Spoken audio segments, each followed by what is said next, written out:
Yung nagising kang masakit ang ulo mo, kaya ayan. Kakain tayo para uminom ng gamot. Meron tayong tirang, ano yun, yung pares kanina. Meron din tayo niyan, and then meron yan. Meron tayong rambutan, pero baka hindi ko makain to, bukas na lang to. And syempre, yung tubig natin, ubos ko na nga. So yan, kain po. Ayun yung coffee natin.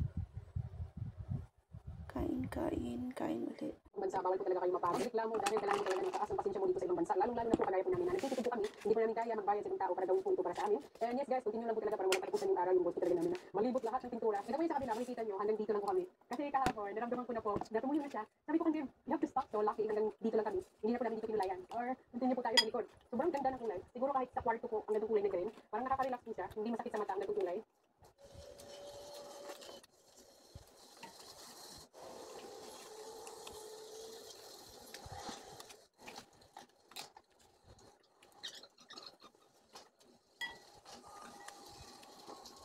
Ito po sa kabila, malaki pa.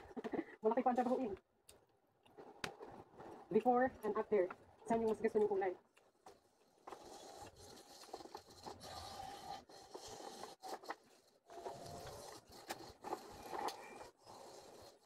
Siyempre ito, pipinturahan ko na lang din po ito para maganda siya tingnan kasi rusty na po kasi yung kulay eh. Pero I think napakasulit pa naman yung brand. Kaya continue po kami sa pagpintura.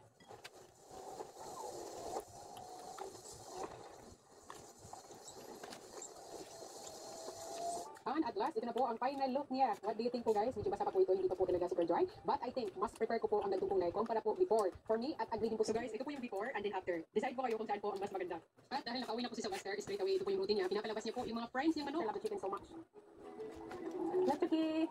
It's time to come out. Nakalak po sila kanina baka kasi kainin nila yung pintura. There we go, may dumadala ng pagkain ng manok. They're following you na, Sylvester. So guys, magtatanim pala ako dito. May mga kahoy po kami dito.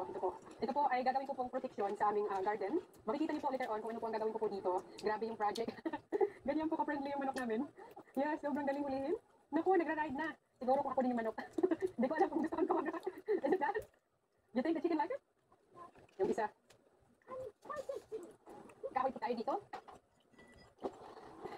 Guys, si David ay pumasok po siya sa bahay. Tinulungan niyo po kanina pero masakit talaga yung ngipin niya. Yung Monday, kailangan niya po pumunta sa dentist para tanggalin po yung sumasakit ng ngipin. Kaya kami lang po dalawa dito ni Sylvester. Kaya ito muna yung backup natin si Sylvester. Assistant po, napakabait. Okay, only darling. Thank you. Very good boy. Is that a good boy? I don't need help now. No, that's quite heavy, darling. Can you manage? Grabe yung lakas ng anak ko. So, excuse me, Chuchu. Yes, over there, darling. Yes, over there. Thank you. We need the scissors. You right? Okay, stick me.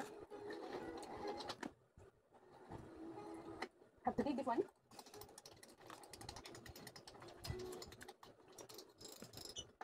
You can't reach it, darling. See? Can you reach it? See, I told you you can't reach it. Dig din naman si Maria Lassen. It took mga 1 week din po siya bago ko po na-receive ang in-order ko po. Maganda po ito na po, makikita niyo po ito sa picture. Ito ata yung